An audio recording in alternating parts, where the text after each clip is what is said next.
Hello, friends. Do you have a moment so that we may discuss our Lord and Savior Minarchy? No, seriously, I'm just kidding. Hi, my name's Rick Robinson. I am the general manager of KLRNradio.com. We are probably the largest independent podcast network that you've never heard of. We have a little bit of everything, and by that, what I mean to tell you is we have news, pop culture, special events, conspiratainment, true crime, mental health shows, drama productions, and pretty much everything in between. So if you're looking for a new podcast home to grab a little bit of everything that you love all in one place, come check us out. You can find us on X under @KLRNradio. You can find us on our Rumble and our YouTube channels under the same names. You can also find us at KLRNradio.com and pretty much every podcast catcher known to man. So again, feel free to come check us out anytime you like at KLRNradio.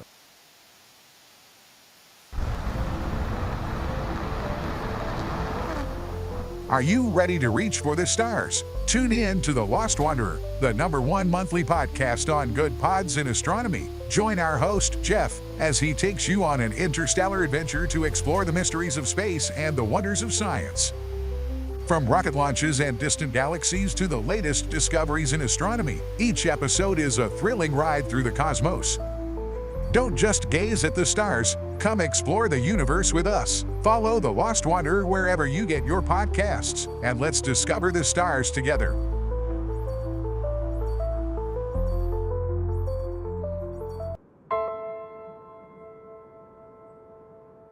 My dad was really, really special, and I loved my dad a lot. I'm proud of him, and that even though he isn't here with us, but he died as a true hero. I miss everything about him. In the moment that the officers and I had to come see the children, my biggest reaction was, I don't have 7 arms. I have 7 children who just lost their father, and I don't have 7 arms to wrap around them. I'm Frank Silla, chairman of the Stephen Silla Tunnel to Towers Foundation. Our foundation is committed to delivering mortgage-free homes for Gold Star families and fallen first responder families. To not have to worry financially is a huge peace of mind. The thought of, what in the world will I possibly do to pay the bills? How will I possibly let the children have a life that feels normal? I don't want them to have to quit their piano lessons or their basketball. I don't want them to feel that we have to move into a little apartment and struggle financially in addition to the emotional weight. There are over 1,000 families that need our help. Tunnel to Towers is honoring those heroes that risk their lives by providing them with mortgage-free homes. Those who serve us and then lay down their lives protecting our freedoms and our safety, the least we can do is $11 a month to give them that peace of always knowing there's a home, there's that sanctuary when life feels like it's been tipped upside down, because it has, when you lose a parent in the line of duty, to know you can go home, you can be safe, there's no risk of losing your home. That's a peace of mind that I can't believe you can get for $11 a month. I'd like to ask you to contribute $11 a month to support their efforts. Please donate $11 a month by calling 1-844-BRAVEST or visit tunneltotowers.org.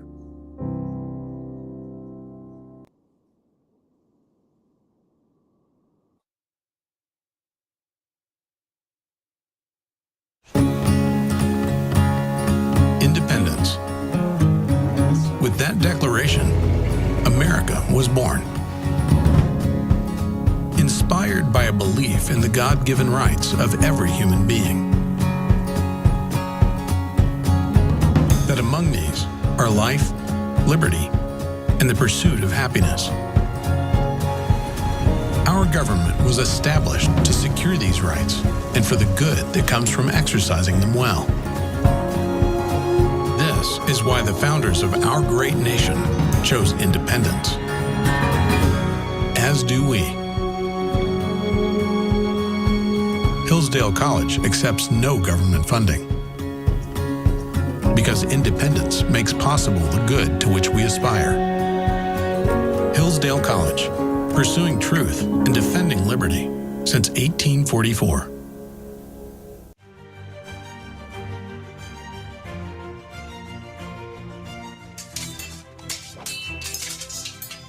Ready to learn some medieval combat, kiddo?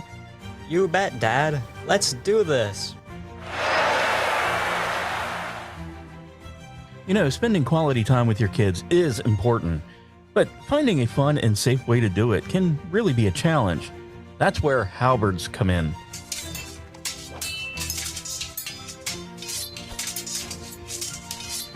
Halberds are the perfect way to bond with your kid while teaching them about history and physical fitness. Plus, they're a blast to play with. So next time you're looking for some family fun activity, grab a halberd and get ready to make some memories. Come on, Dad. Round 2. Halberds, bringing families together one medieval battle at a time. This commercial brought to you by the KLRNradio.com Ad Council.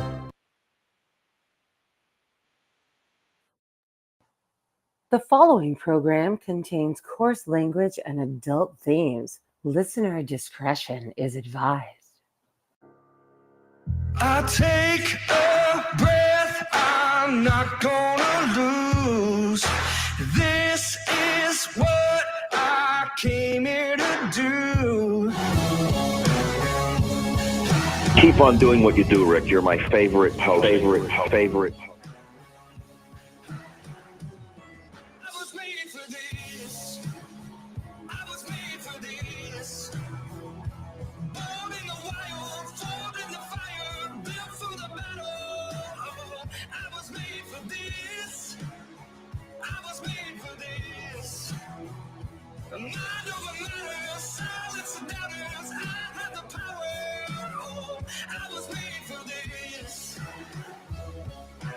I have come here to chew bubblegum and kick ass. And I'm all out of bubblegum.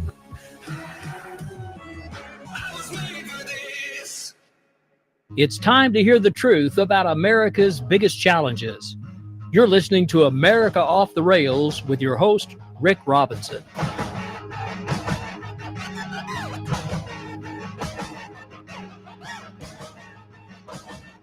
Welcome into the program, ladies and gentlemen. Limited time only. America Off the Rails normally on Sunday nights is on Monday nights. Next week we will be off though because it is time for the Spirited Books crew. They're actually supposed to be on tonight, but neither one of them are feeling well, so I am pinch hitting. And then after me, we will switch gears and go over to the SHR Media crew. You guys will hang out for Edge of Liberty with Sean Lewis right here live on KLRradio.com and simulcast along with our friends at ACHR Media. But we have lots of things to talk about today. So I'm just going to, and no, it's not an exact quote, but I'm just going to riff on it because I've been being called all kinds of names like a barbarian and a knuckle dragger today.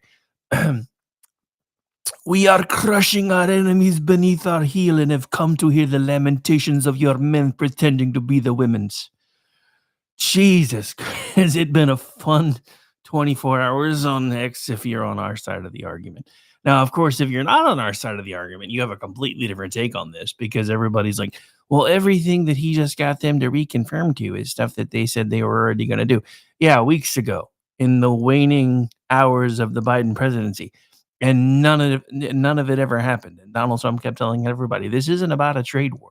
This is about the drug war and about our open borders. And the fact that our supposed bestest buddies to the north, and I'm stealing I always steal his things, but he comes up with the coolest shit. So today, like first 5 minutes, I saw him on X, my good friend, co-host, and fellow contributor to Twitchy, if he could ever find time to write an article. But I can't, other than giving him shit, I can't say much because I haven't really written much over there lately anyway. I'm working on getting back to that, but that's a story for another day. But anyway, so within his first 5 minutes of me noticing him on X, he gets caught up with the tariff war and, the great trade war, the great North American trade war that ran from February 3rd, 2025 through February 3rd, 2025, and says, so wait, Mexico and Snow Mexico both caved? Yeah, so I'm now officially calling Canada Snow Mexico. Although I still like to call them the European Union too. But yeah, so for everybody who's trying to, point and laugh on the left, here's the thing.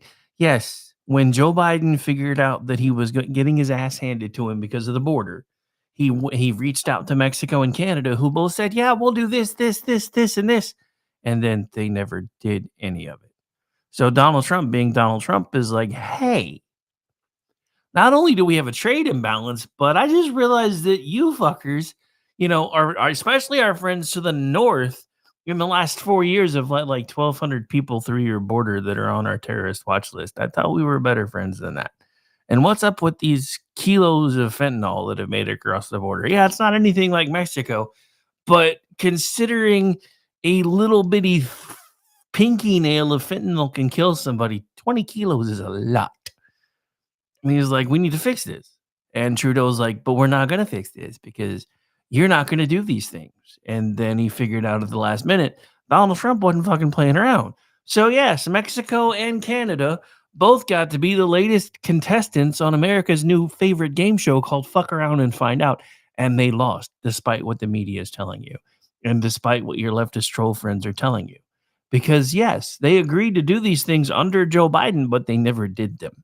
So there's a difference between an actual policy presentation and policy implementation. This is why the tariffs have only been paused. He never said, hey, these things are gone because you said you're going to cooperate. He's like, no, we'll pause them for 30 days. We'll see what happens. And then we'll go from there. Because I guarantee you he's not done yet either. This was just the baseline. Because there are some severe trade imbalances going on between both places. And what I especially love is watching the media go, well, if you take out the oil exports into America, then technically Canada is the one with the trade imbalance. Yeah, because you're cooking the fucking books. That doesn't work. If you have to take things away to make it fit your argument and your narrative, then you've already won the battle or lost the battle and lost the war for that matter, because you're having to cook the books to make your argument make sense. And the simple fact of the matter is they have 200 and 300% tariffs on some of our goods to make sure that their people buy Canadian. There's nothing wrong with that. Tariffs are a voluntary tax. If something is 3, 4, 5 times more expensive and you choose to pay for it anyway, then whose fault is that? And the thing about it is, yes, even if these things had gone through, and they may in the future, there may have been some short-term pain, but you're talking about fixing things for the long term. We used to understand these things in America, and we don't anymore. We were in a world war for how long? Costing us millions upon millions of dollars. In today's currency, it would be billions and hundreds of thousands of lives. But we knew that it had to be done because otherwise we were going to be speaking German. Ladies and gentlemen, that's pretty much where we are right now, except the only difference is if we continue to show our weak underbelly, then eventually we're going to be speaking Chinese. DeepSeek proves it because they basically stole OpenAI shit, made it even cheaper, and then put it out for everybody to download if they wanted to, so China could steal all their information. This is the funny thing about one of the biggest arguments that I've seen about Elon Musk and DOGE today, because apparently there are a lot of folks up in arms because he's got access to Social Security information. You guys willingly handed it to China. What the fuck's the difference? For Temu and for TikTok. And before you say, we haven't done that though, they have keyloggers. So anytime you've been anywhere near that app and you didn't uninstall it and clear it all out, the next time you went into something and said, oh, we need your social, guess what? They have your social now. The problem is, if you know that and you decide to do it anyway, that's on you. But this idea that, oh my God, Elon Musk has my social security number, and dude's a hacker. He could have fucking gotten it anyway. I mean, everybody's like having a fit because he's going through channels to get access to information and getting approval from the president to be able to get into things. I think you guys forget who he is. If he really wanted to be into this shit, he could be into it in like 5 seconds. It wouldn't take long. And then you've got the kings and queens of DEI blasting all over the internet that supposedly the folks that Elon Musk is hiring for DOGE are autistic. I thought you guys were cool with that kind of stuff. Why are you putting this on blast? I really don't understand that mindset. But I've only got 90 minutes and there's so much to get through that I don't even know if we're going to have time. The good news is I do this for 3 hours again starting tomorrow afternoon. So anything we don't get to tonight will be added into the stuff that I'm sure will develop throughout the day because, good Lord, everybody knows there's no shortage of anything to discuss these days because it's nuts. But anyway, so first things first, let's start getting through the stack of stuff that I already have. And then we'll see what else we can get into.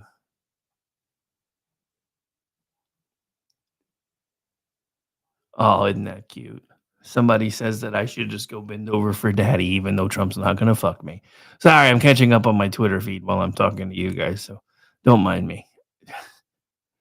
People really only have one argument for anything that they claim doesn't fit their narrative anymore. All right, so we've already kind of touched on that, so we're going to come back to that story because I kind of want to start here. Officially here because, oops, wrong button, my bad. Because I find this rather delicious, if I'm being honest. Arrest warrants doing. It always does that to me. All right, here we go. This is totally unprecedented. FBI rank and file agents and analysts who make up the vast majority of the field offices who do the work of investigating these cases, of executing search warrants, of executing arrest warrants, doing surveillance, electronic surveillance, whatever it might be. Those people are never touched by the political winds that blow through every 4 years, nor should they be. They, as you said, they don't pick their work. They're assigned to the work that they do. The work they do is lawful. It's within FBI policies, and not doing the work is not really an option for them, right? They come to the FBI. Most of them come intending to stay for the entirety of their careers, 20 years or more, 20 years on the agent side, a little bit more for the support side. And so to be targeted in this way for termination potentially or retribution simply for doing their jobs on a major national security case is incomprehensible to them or anybody that knows the organization. I've talked to more FBI people in the last 4 days than I did in the prior 4 years. As John has described it accurately, it is a place in utter disarray right now. People are worried about, how am I going to pay the bills? How am I going to support my family? If I lose, if you're anywhere in the middle of that career, not close to retirement, if you get fired, you're done. That's the end of your reputation, your ability to get a new job. You lose your pay, you lose your chance at a pension, you lose your health insurance. This is a moment of terror for these people. It is absolutely disgraceful that they are being put through this in the middle of some political gamesmanship or active retribution. They don't deserve to be treated this way. It's unlawful and it's disgusting. In terms of this is totally. All right, so just to clarify, it's unlawful and it's disgusting. Okay, I don't have the sound bit loaded, so I'm just gonna have to do this on my own, and you guys should get it in a minute.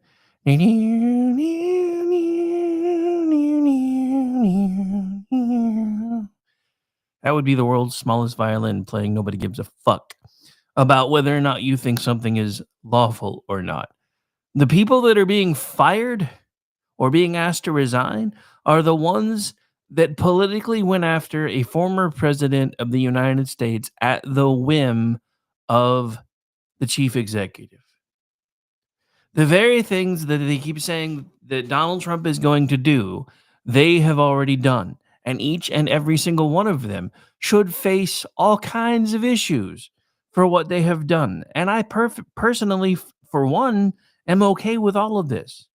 The Democratic, the Democratic judiciary or whatever the hell that account is, has been tweeting for days about how if Kash Patel had anything to do with this, then he deserves not to be confirmed. And if such and such had anything to do with this, they deserve not to be confirmed. You know what? If they had something to do with this, I'm going to give them a standing ovation while I potentially have an orgasm in my pants. Because y'all suck. And you have been calling all of us that have a difference of opinion with you about how this country should be run traitors. You've been telling everybody for the last 4 years that if they voted for Donald Trump, they were likely going to be placed on a watch list. You've been telling everybody for the last 4 years that half of the country are racist, Nazi, homophobic bastards. You know what? I don't even care anymore. I've been called all kinds of names today. because I just keep pointing out that everything the left is trying to spin falls right on their face. That's just like all of the, and we'll get to this in a minute. I have some clips, but all the Congress critters that are screaming and yelling about USAID, guess what? It was signed into law through an executive order by none other than Jack Kennedy in 1961. What is brought into legislation life by a pen can be removed from legislative life by a pen. So I hope it goes away. I also, as of today, know that Donald Trump has signed the first part of an executive order to plan to disassemble and no longer allow the Federal Department of Education to have the money slowly start being pushed back to the states. But the whole thing, and we'll get to a clip about it in a second. Before we do, before we start listening to the left melt down about it, I just want to let you guys in on a little secret. Just because USAID goes away doesn't mean the money goes away. It just means that somebody else is going to be in charge of it. So here's one of the first clips. And this is from Ilhan Omar herself. Give me just a moment while we get this queued up for you guys here. It is really, really a sad day in America. We are witnessing a constitutional crisis. We talked about Trump wanting to be a dictator on day one, and here we are. This is what the beginning of dictatorship looks like. When you gut the Constitution and you install yourself as the sole power, that is how dictators are made. What Trump and Elon and all of their cronies are trying to do is take away the constitutional power of Congress.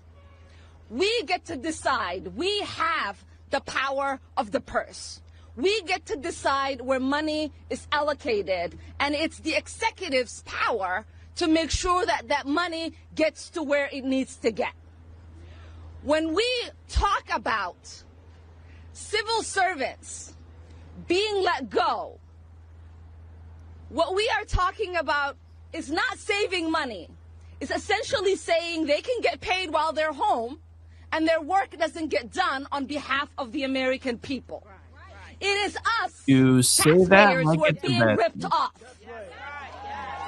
It is us, taxpayers, who are not getting the resources that we paid into. So I ask the American people. My taxes pay your salary. So then pulling out taxes from something that you get paid from my salary doesn't make you a taxpayer. The answer is no. It makes you a Do you leech. want the executive making the only decisions in this country, or do you want the elected representatives that you sent to Washington making those policies? Oh, wait. USAID is done by elected officials? Really? Because last I checked, I am they didn't want any exceptionally oversight. upset. As a matter of fact, they just want to remove the word, the letters U.S. from I their name lived in a altogether and refugee be camp a for world 4 years organization. as a child surviving civil war. It is the essential programs that USAID provided that kept my family and I fed and safe. It is the resources that so many people around the world rely on. And it is our soft power. Oftentimes, people interact with our country through the military. That does not create love for us, and it certainly does not keep us safe. When the world... The government fears Alex Jones, who has the largest audience in the country, bigger. Okay, I didn't actually plan on continuing to play into the rest of that since it's an Alex Jones clip, but there you have Ilhan Omar herself telling us how bad it is that a bunch of NGOs and unelected bureaucrats are about to have their funding cut. So let's discuss that funding a little bit, shall we? Because the new press act had thoughts on this funding. I think I have it bookmarked somewhere. There's been so much news today. I have so many bookmarks. I need to get smart and start setting up different folders for different things. Requires organizational skills, though, and I kind of suck at those, if I'm being honest. All right. So I think we have it now, though. One moment, please. So, yeah, you guys are going to love this if you haven't heard it yet. And speaking of which, with the new press act, So would. Just saying. Just saying. The sad thing is she's actually married to an older man, which means I might have actually had a shot at one point. But no. And here's the reason why Elon Musk and others have been taking a look. Because if you look at the waste and abuse that has run through USAID over the past several years, these are some of the insane priorities that organization has been spending money on.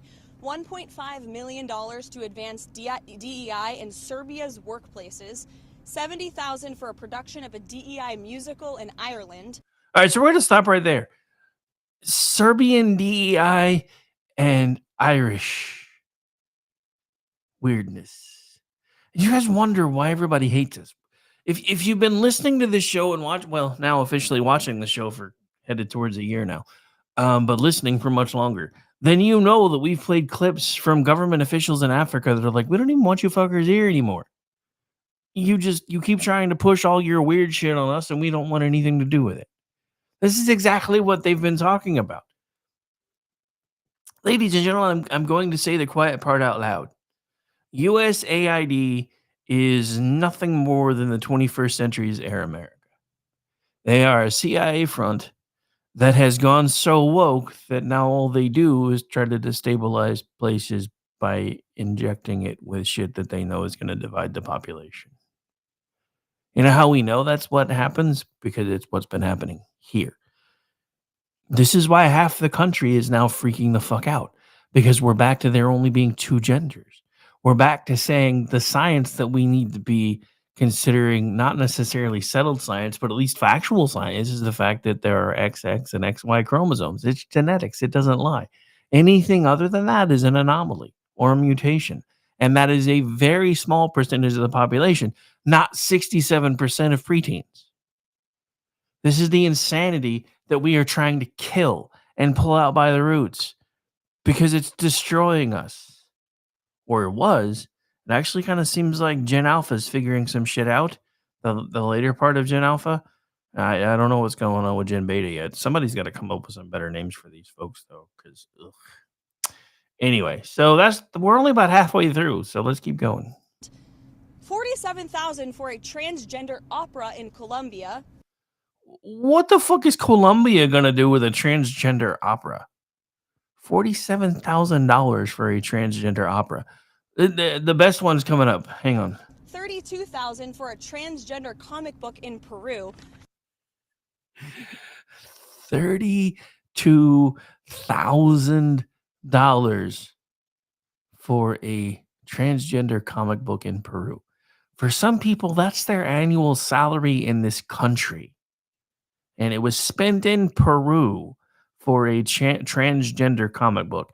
Now, I don't remember the last time I heard a press sec speak this plainly, and I think this is one of the reasons why she's going to be a perfect fit for POTUS this time around, and I wouldn't be surprised if she lasts the entire term. But listen to this, because this is just delicious. I don't know about you, but as an American taxpayer, I don't want my dollars going towards this crap, and I know the American people don't either, and that's exactly what Elon Musk has been tasked by President Trump to do, to get the fraud, waste, and abuse out of our federal government. Thank you, guys. All right, so, I mean, this is just a little bit of it. I mean, there's just so much. I guarantee you at some point, if we're allowed to actually dig into it far enough, we're probably going to find out that most of the money that Hunter Biden received was probably through USAID.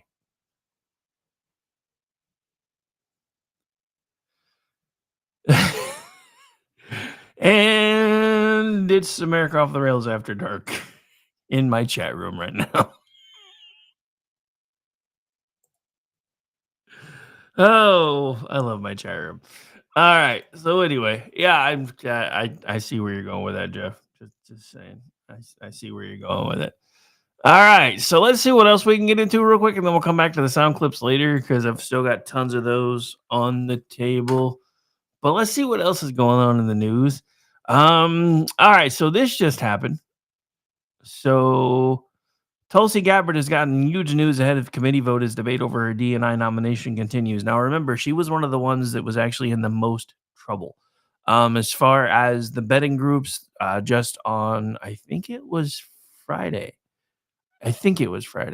They had heard about a 45% chance of being able to make it out of committee. So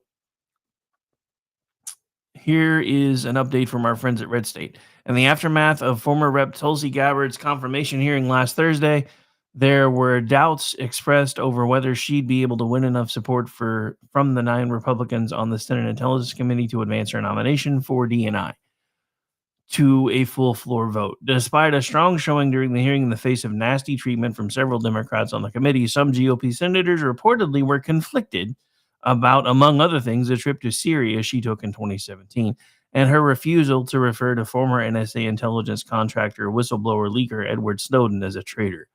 Was he, though? Was he really?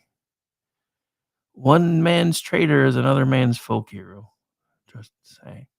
And is it up to us to determine who sees which one as how? Though he is not on the committee, Senator Josh Hawley, Republican Missouri, a Gabbard supporter, indicated during a Fox News interview after the hearing that he was worried by what I hear from some of my Republican colleagues. I'm worried that her nomination may be in jeopardy. So, of course, that's what sent the betting pools into overdrive. So on Monday, Gabbard got some good news on that front with moderate Senator Susan Collins, Republican Maine, indicating she has her full support for the ODNI position, not just on voting her out of committee, but for the full Senate vote as well. We actually have that clip, so we're going to go to that from this article. So one moment, please.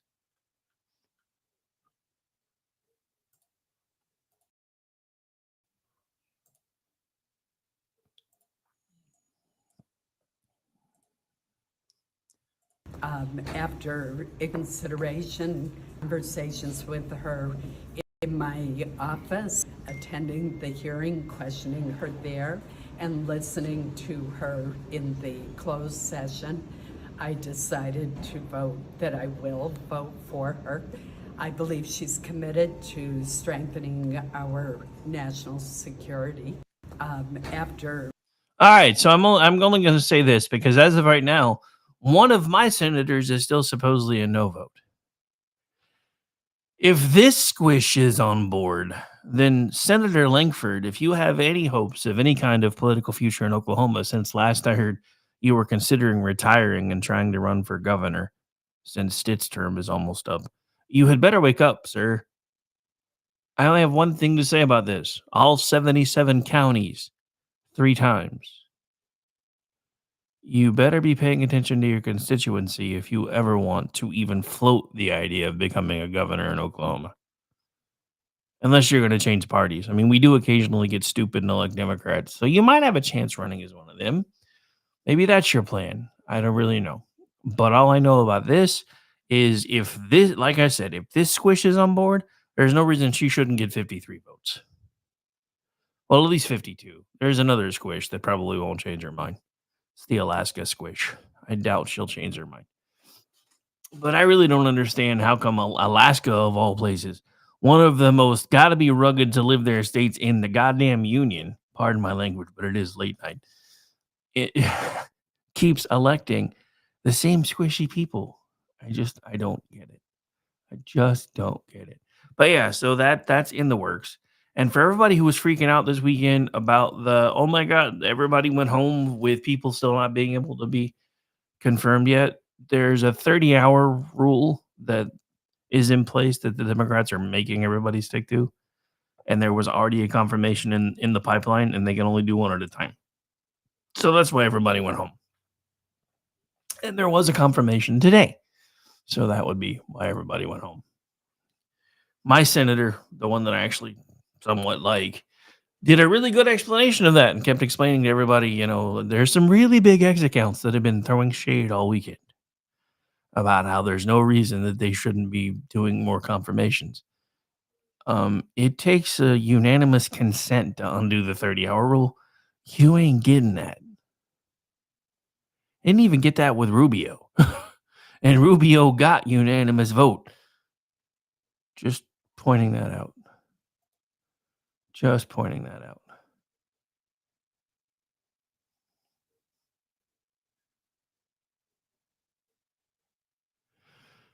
Oh, but yeah, so. Oh, yeah, I don't know if I've talked about this much yet, and I may have already, but I still find it really funny that the left is freaking out over, Elon Musk and DOGE having access to Social Security records when they willingly hand it over to China every day. Just saying. All right, so this one is kind of insurrection-y. Just gonna throw that out there. This is pretty insurrection-y. I have a clip of it somewhere. I thought this story had a clip of it, but I don't think it does. I hit the wrong button. My bad. All right, let's go there. Actually, I guess it's supposed to be there. Anyway, so hang on. I will find the appropriate clip because I thought the article that I pulled up had one, but it didn't. So I thought I bookmarked it, but I know where it is if I didn't.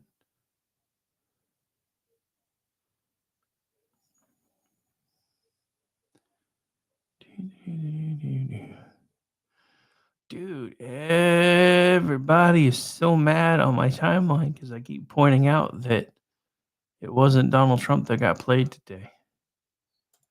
All right, so I think I found the clip I was looking for. I think. Oh, does it have a clip in it? It might not.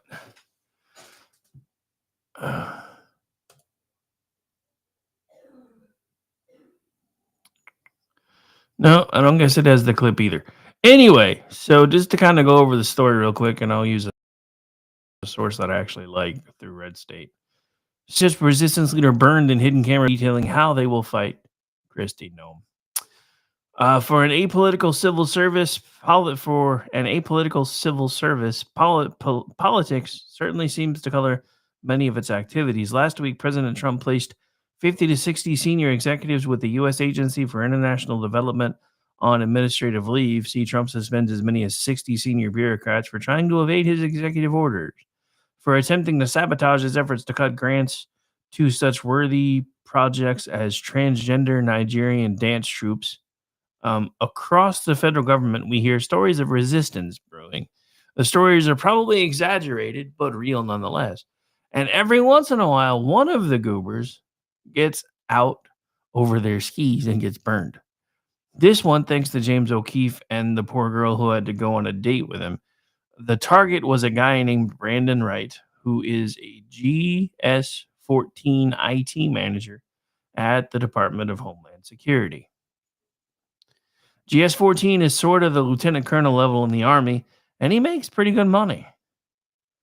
So yearly pay for GS-14 is ranging anywhere from $106,382 to $138. I'm sorry, $138,296. So monthly pay rate is anywhere between basically $9,000 and nearly $12,000 per month.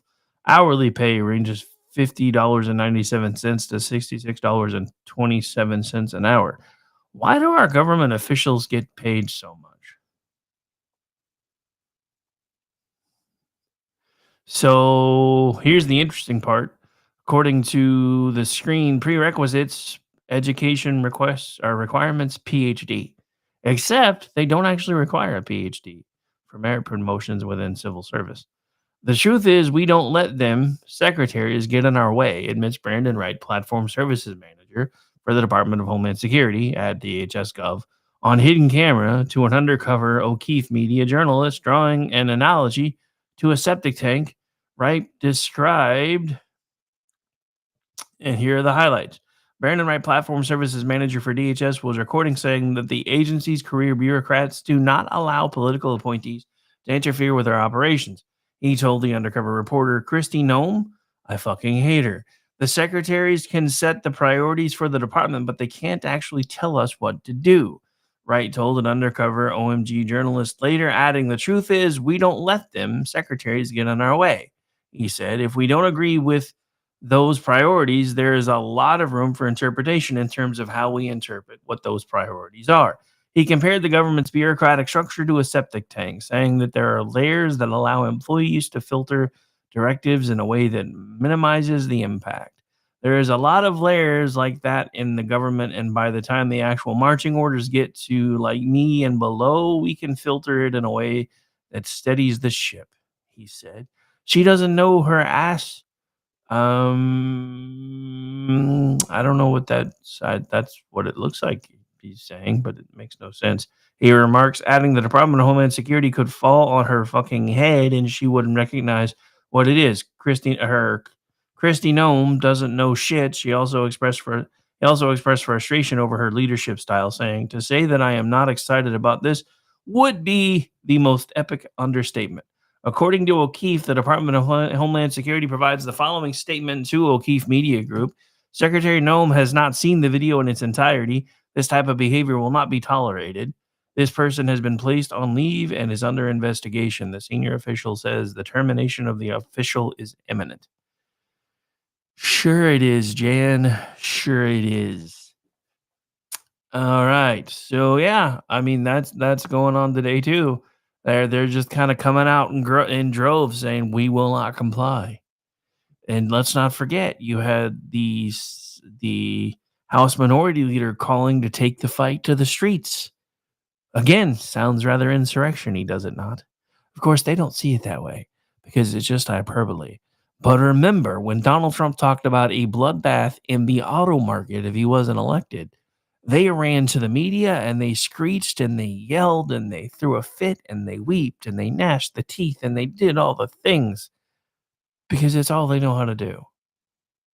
And the simple fact of the matter is, ladies and gentlemen, let them keep doing it because they're losing and they don't even know what to do about it. As a matter of fact, if my next story doesn't make you smile in a way that you haven't smiled in a long time, then I'm not doing my job right. However, we have reached the halfway point of the 90-minute show, so we do have to take a break. I usually break it into 3 segments, but I had lots to say. So we'll do 2. My name's Rick Robinson. This is America Off the Rails again, temporarily, or they used to say, on temporary assignment on Monday nights. Back to Sunday night, hopefully sometime in mid-February when hopefully the ladies of the red wine come back. If not, we'll figure it out and go from there. Stay tuned. Lots more to talk about. More liberal weeping and gnashing of teeth on the other side of the break.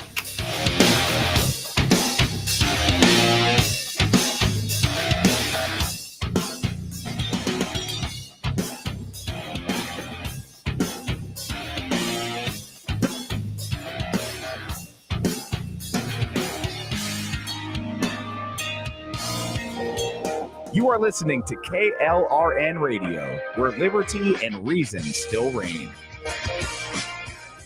My son was in the Army back during Desert Storm, but even then he wanted an MBA. He looked at a dozen schools, but only one offered the online education and flexibility he needed while he was in a tent in Iraq, Grantham University. Turns out that Grantham's been delivering affordable, relevant college and advanced degrees for over 65 years. Heck, if they can deliver a quality education to a soldier in a tent overseas, think about the flexibility Grantham can offer you so you can earn your degree too. It doesn't matter how complicated or full your life is. If getting a degree is on your bucket list, you'll want to do what my son did. You'll want to call Grantham. Find out how easy it is to get started on your education so you can check that college degree off your bucket list. Call Grantham right now, 800-910-1370. That's 800-910-1370. Flexible, affordable, relevant. Call 800-910-1370. Attention business owners and independent contractors. This is a money-saving message from Tax Mediation Services. If your business owes $20,000 or more in taxes, we can help you today, right now. Listen, dealing with the IRS is no picnic. It's an intimidating and extremely stressful process, and you don't want to go it alone. Our attorneys know every law, every tax break, and every possible opportunity to help you resolve and reduce your tax debt. And if you owe more than $20,000, you may be at the top of their hit list. So don't take your tax debt lightly, because it will not go away on its own. The IRS can seize your bank accounts, your home, and even shut down your business. Call our tax experts today at 1-800-783-0810 and let us deal with the IRS while you focus on your business. That's 1-800-783-0810. Again, that's 800-783-0810. I'm Jordan Klinger, an attorney at McIntyre Law. The decision to hire an attorney after you've been injured is important. The decision on who to hire is even more important. At McIntyre Law, we will settle a case if the offer to our client is fair. Partial justice is no justice at all. At McIntyre Law, we are committed to obtaining full justice for our clients. Contact McIntyre Law at 405-917-5200 or visit us at mcintyrelaw.com. Celebrity designer Jeff Lewis is back with Hollywood House Lift. I'm excited to be working with new clients. I'm not getting rid of that. I hope I never see you both again. Yeah. An all-new season. Those have to go. That has to go. From oh, wow, It's been an actual nightmare. to oh, wow. This is such an upgrade. With celebrities like Josh Duhamel, Christina Ricci, and Gina Rodriguez. Dazzle me, Jeff. It looks like Chuck E. Cheese. Stream an all-new season of Hollywood House Lift with Jeff Lewis, now streaming on Freevee.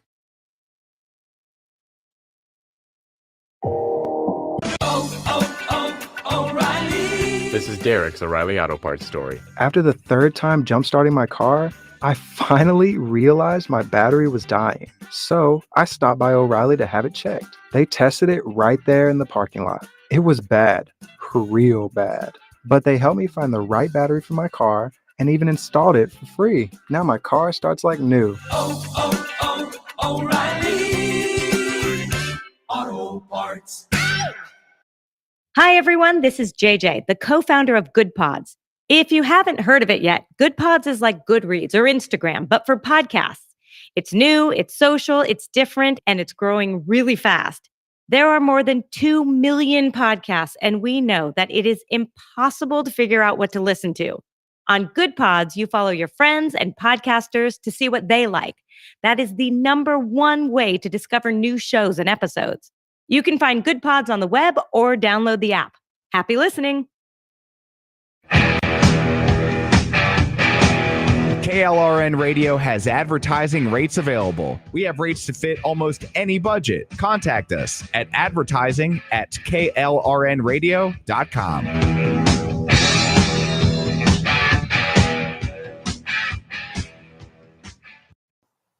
The following program contains coarse language and adult themes. Listener discretion is advised.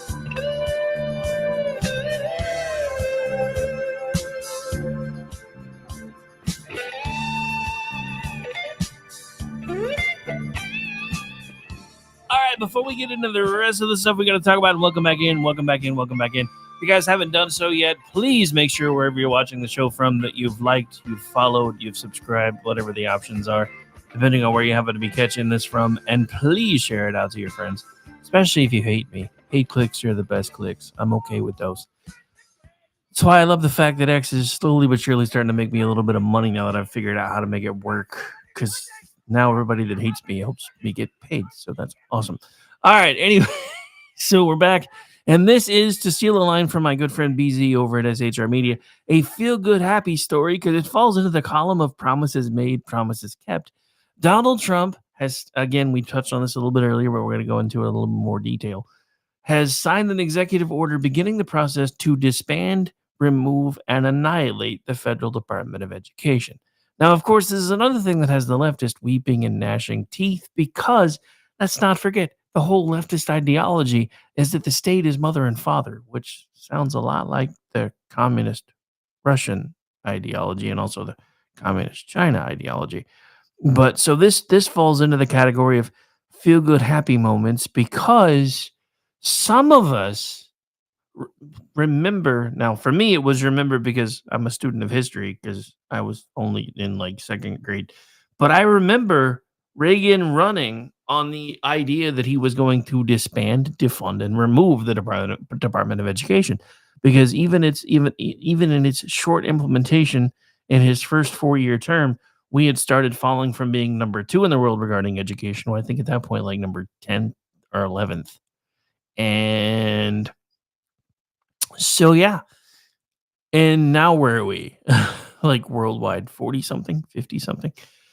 So, yes, national cookie cutter education approaches don't work. And the funny thing is, the leftists that are screaming and yelling about how this can't be done, the entirety of the opening statement of the creation of the Department of Education supports the reason why it should be done. And my good friend Ordnance Packard kind of pointed that out today, which he's really good at doing. And it makes leftists cry. His TL is fun. If you're following him, that's awesome. If you don't have notifications turned on, you're still missing some cool stuff. Just saying. But anyway, so that was Feel Good Stories. So Jeff in the chat mentioned earlier that Turtle Boy was a no, and we knew that. I'm not so sure now though, because according to Sarah Arnold from Town Hall and some other sources, Lindsey Graham has given the green light to Gabbard, Patel, and RFK Jr. As we all know, it seems those two share a brain, especially lately. So there's a good chance even Turtle Boy may have changed his mind. So in an unprecedented turn, Senator Lindsey Graham, Republican South Carolina, announced that he would vote for a trio of political outsiders in the upcoming confirmation hearings for Robert F. Kennedy Jr., Kash Patel, and Tulsi Gabbard. Despite expressing some concerns over Trump's nominees, Graham's endorsement of these figures marks a shift in the future of the Trump administration, given that all three have stirred debate with their unorthodox positions and anti-establishment stances. Ladies and gentlemen, their unorthodox positions and their anti-establishment stances are exactly why we love them. And I think the establishment idiots in the GOP are starting to figure out that they don't have control of anything anymore. So they're trying to maintain their relevance on the way out the door. Yes, I don't give him any credit other than self-preservation for what he's doing, much like I really don't give Murkowski anything other than self-preservation as far as what she's doing. But the fact that so many people that were just a few days ago a solid no means that there has been some major whipping going on behind the scenes. And it hasn't been going well for the establishment crowd. So I guess technically that could fall into the happy stories category again. Wait. Hang on. Is this the same thing or is this something different?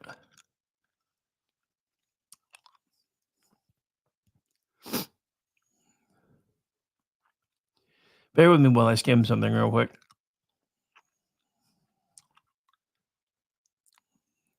You know what? I think we're just going to play the clip.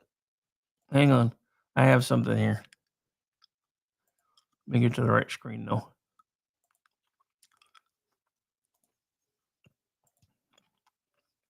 One other thing I'll be doing very early in the administration is closing up the Department of Education in Washington, D.C., and sending all education and education work and needs back to the states. We want them to run the education of our children because they'll do a much better job of it. You can't do worse. We spend more money per pupil by 3 times than any other nation, and yet we're absolutely at the bottom.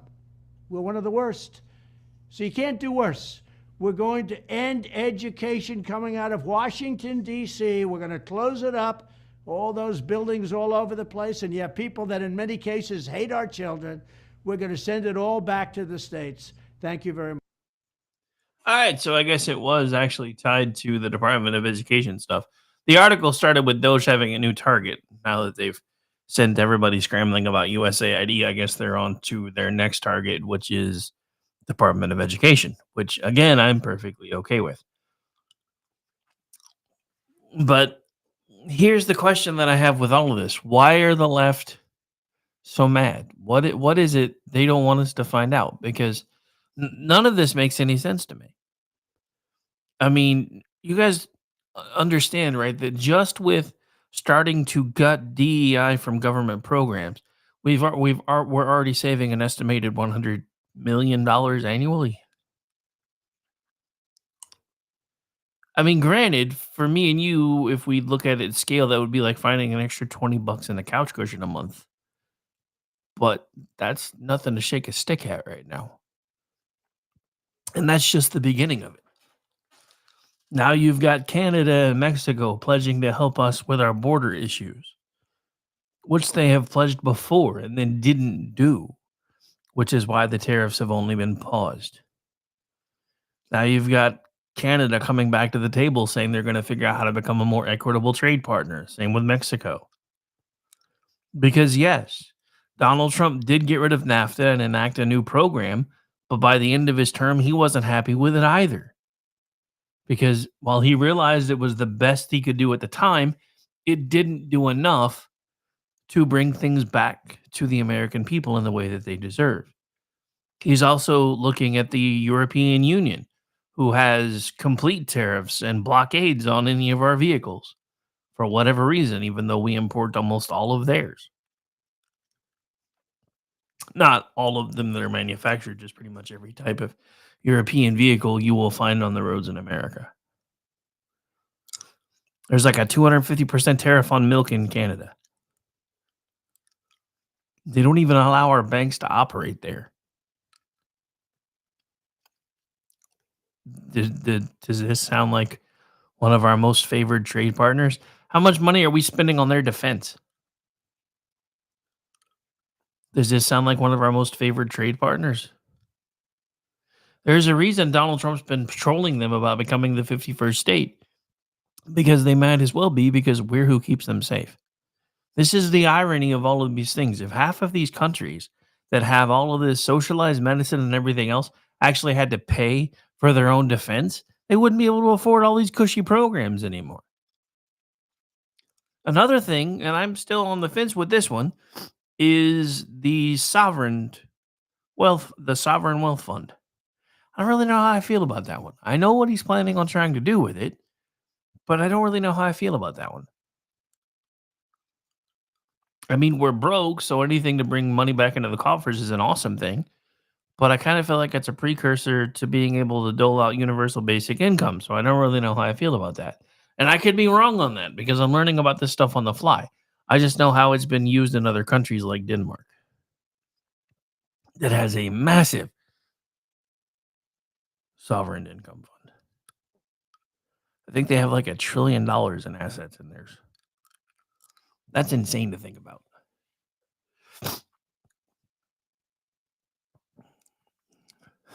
I don't, dude. I just saw that you asked me what you did. It was when you were ragging on the people that were screaming and yelling about the Department of Education and how its own opening paragraph in its mandate would be the full grounds to shut it down. Anyway, sorry. I just noticed you asked me that. I don't know. It doesn't tell me how. I guess it was a few minutes ago. So, but yeah, so that happened.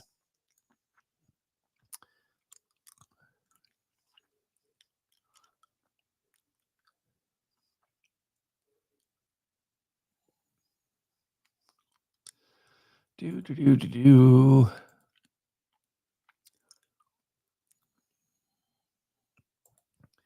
All right, so let's get a little deeper into the FBI DOJ purge and find out why the Democrats are having kittens over it.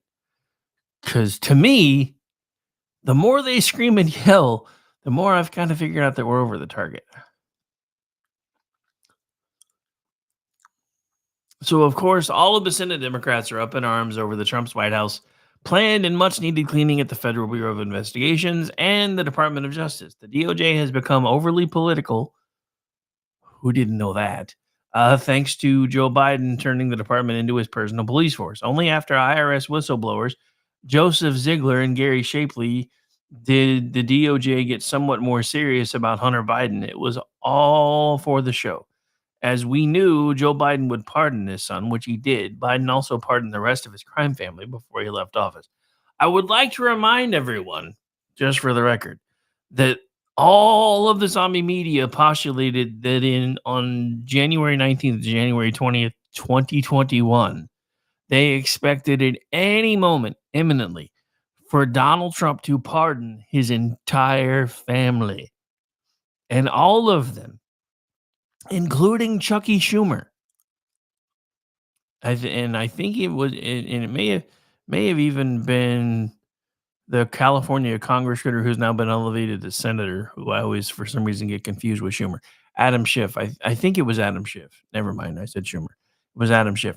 But Adam Schiff was making the rounds on CNN talking about how terrible it would be if this happened and what a mockery of justice it would be and how un-American it would be. And then just a 4 short years later, he takes the pardon from the outgoing president who swore that he would never do that. Weird, huh? So, ironically, Biden said the DOJ's political atmosphere led him into the pardons, which is laughably false. The January 6th unit has been deactivated and removed. Their staffers were fired. The FBI also saw the departure of dozens of agents and senior officials last week. Democrats on the Senate Judiciary Committee want answers. Oh, no.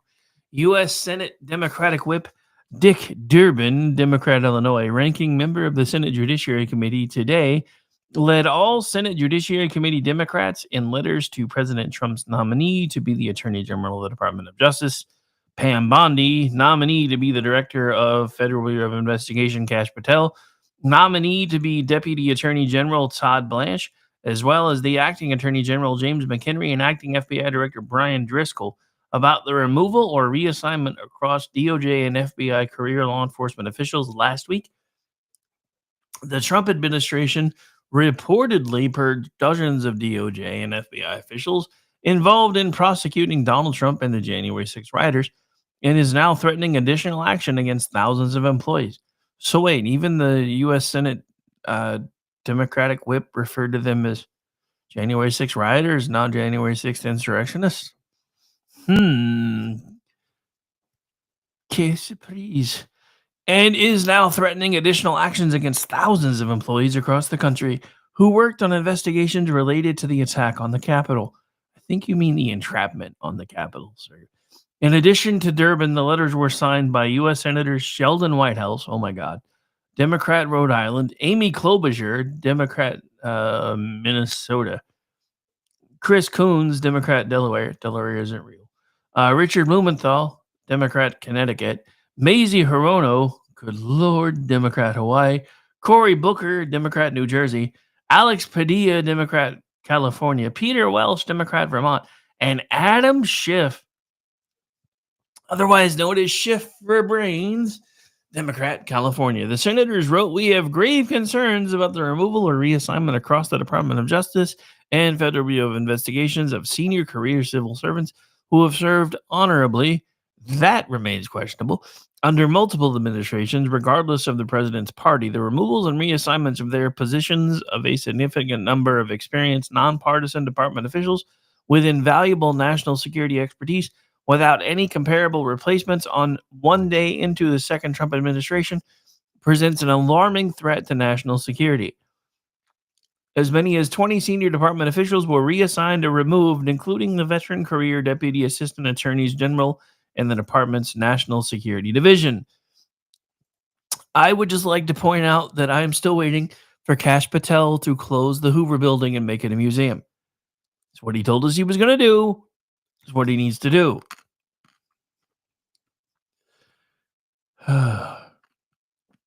Sorry, Al, I missed a chance to say night to you probably, so safe travels, brother. All right. Anyway, so let's keep going here. We got about 25 minutes left. Don't forget, we do have SHR Media's The Edge of Liberty with Sean Lewis coming up after us. So here's another little interesting tidbit. Hang on, I think I have a clip for it here. I should have somewhere. Did I mention I have a lot of clips today?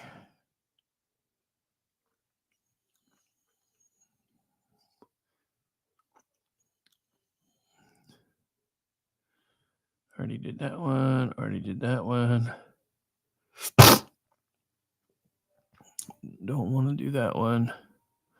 Oh, yeah, here we go. So I talked about this a little bit on Friday, but there's been a development since then, so we're going to back up and talk about it again. So hang on just a second.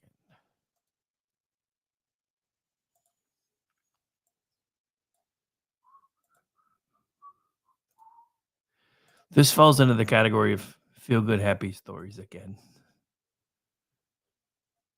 But I'll have to explain why in a minute. In this round, so I'm going to, I have a show of hands.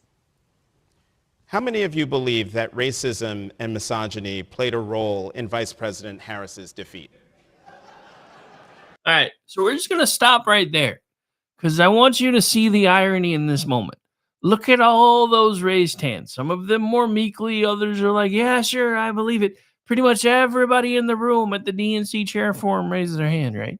Talked about how misogyny and racism was the death of Kamilama Hamasnik's campaign. They then went on to vote in a bunch of boring white dudes. So the party of DEI and DEI being excellent has just decided they don't want no more DEI bullshit. You can't make this up. I'm not even kidding. The head of the DNC and the co-chairs are all white now. And most of them, except for David Hogg, are dudes. I think David Hogg qualifies as something other since they still believe in that shit.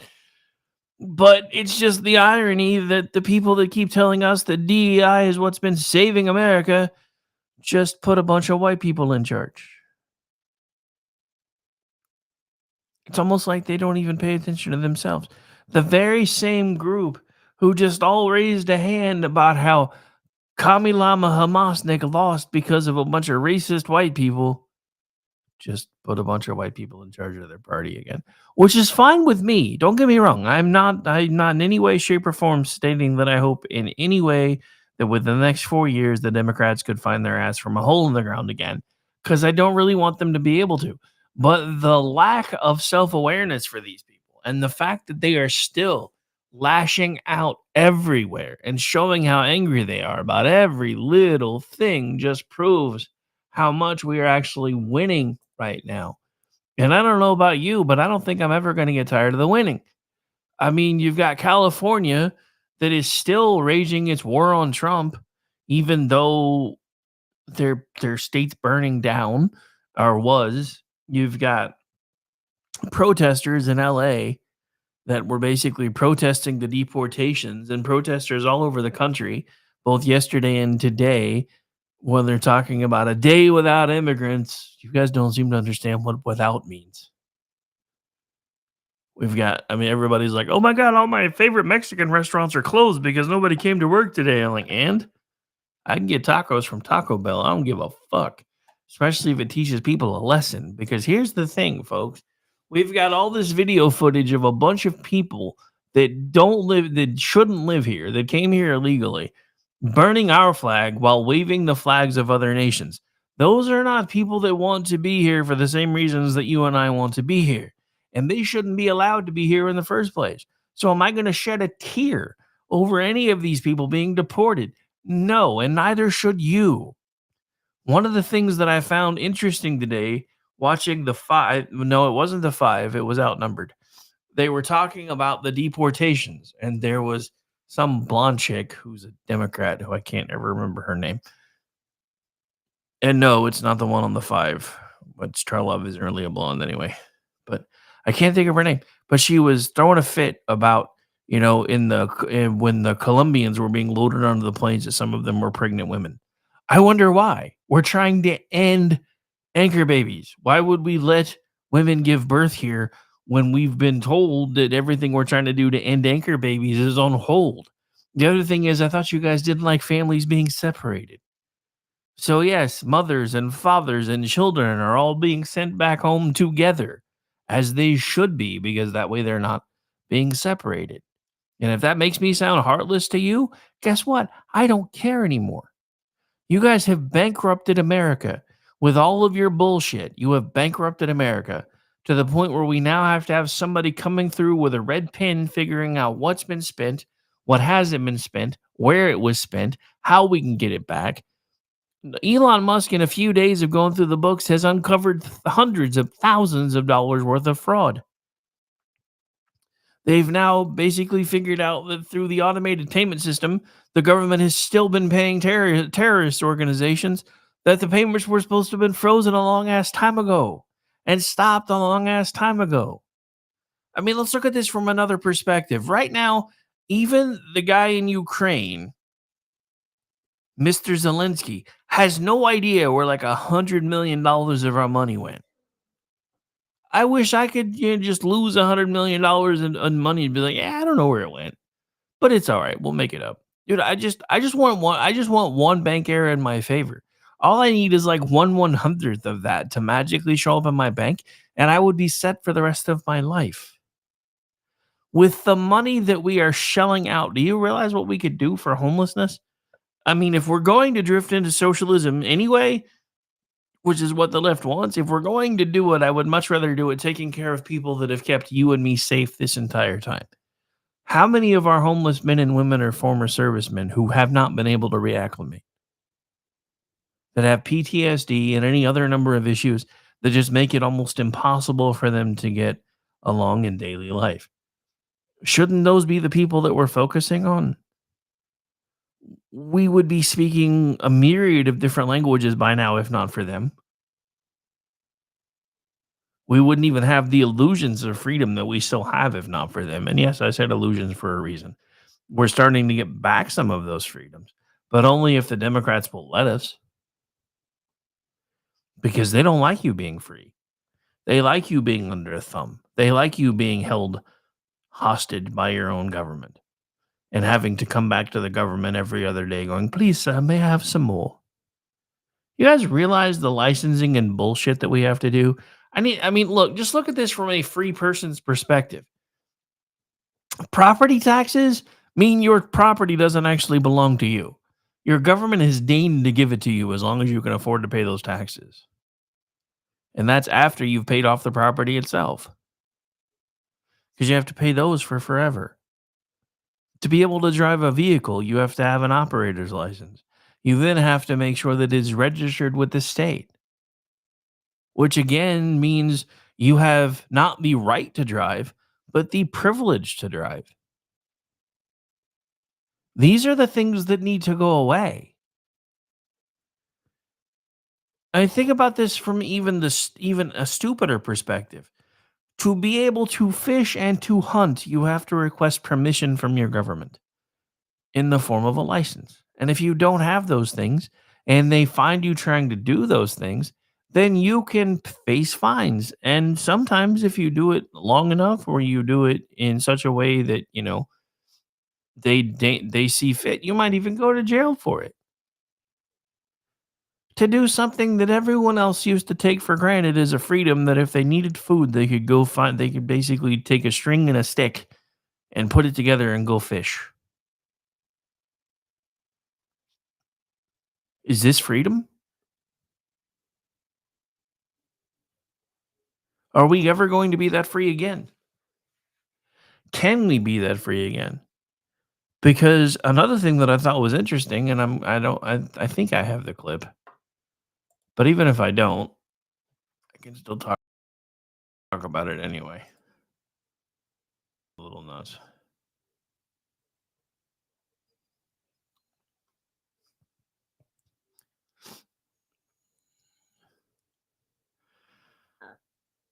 All right. Anyway, so since I'm almost out of time, I don't want to spend forever. Wait, I think I found it. Never mind. Oh, it is a clip. One moment, please.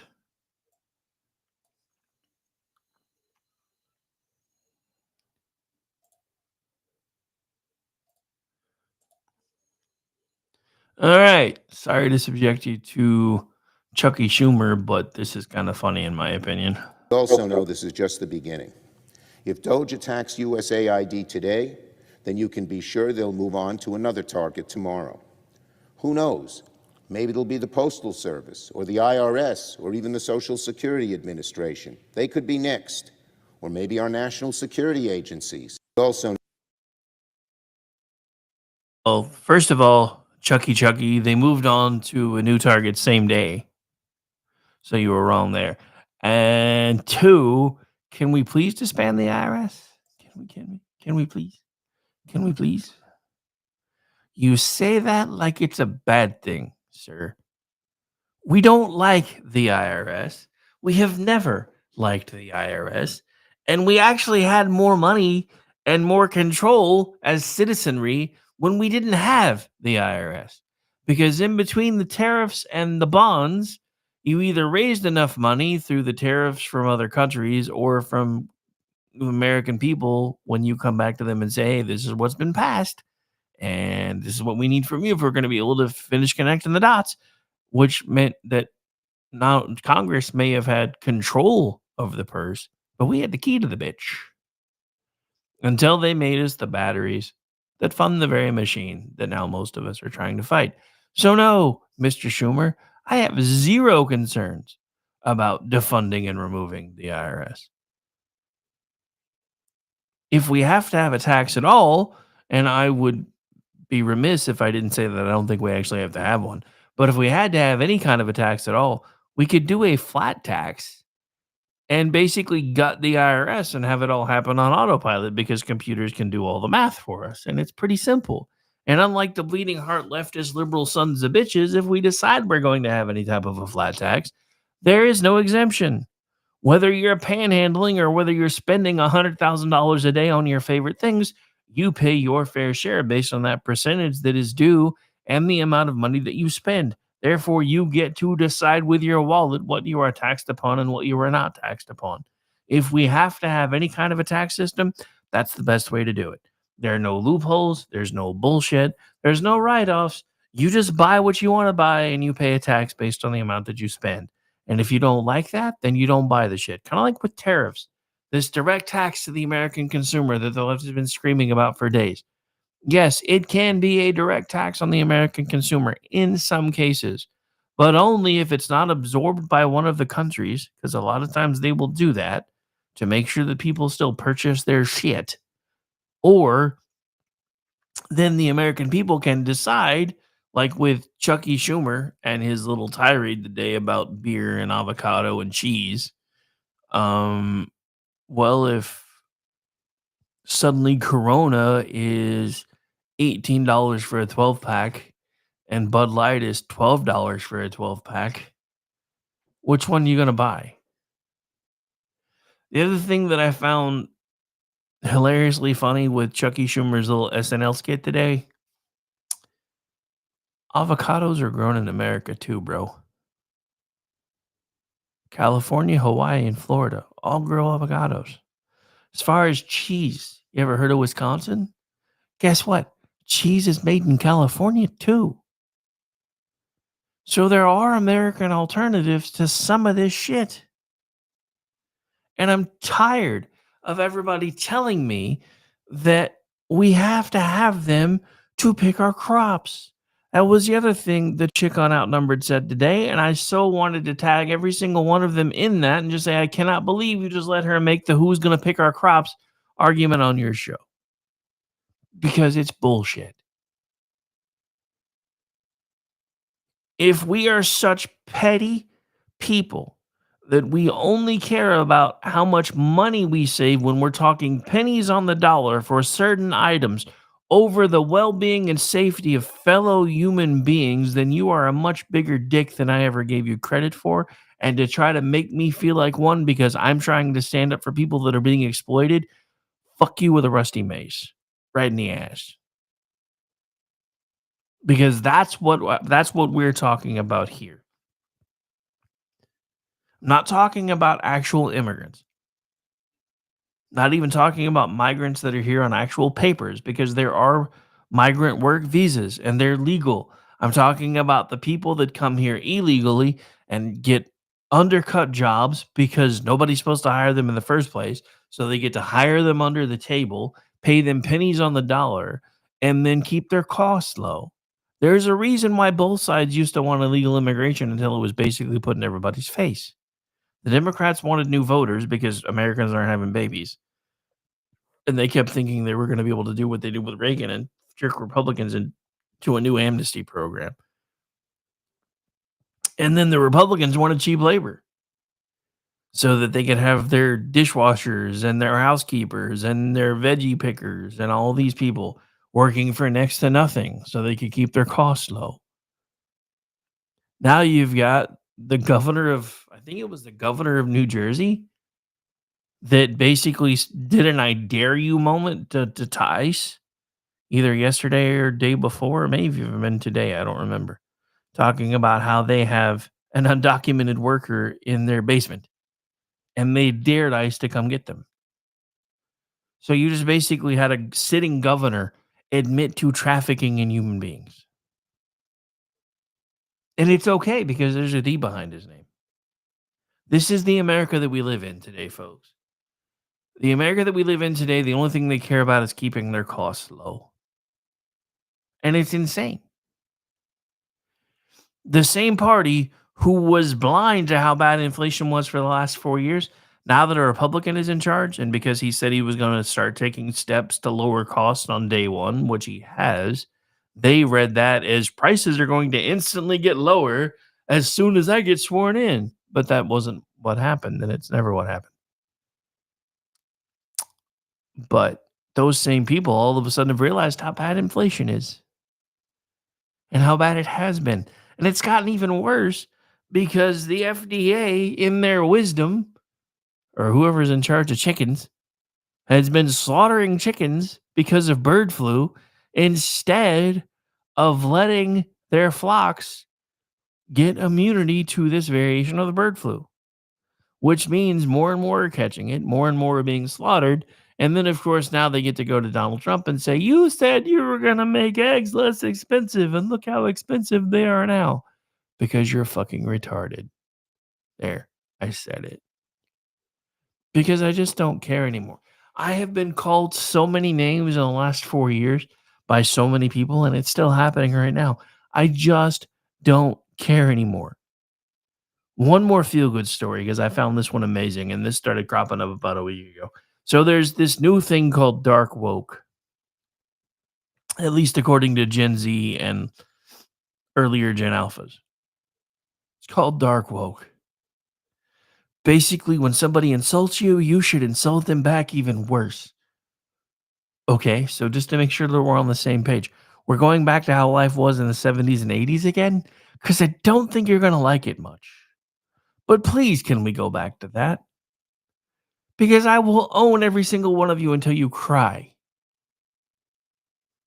Because it was a way of life for us. We talk shit with our friends. We still do it now.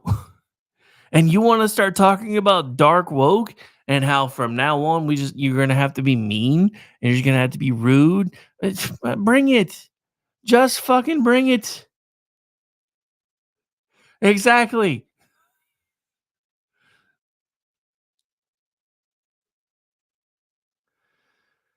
Yeah, I didn't even have the heart to point that out, Jeff, because Corona uses an American hop in their beer.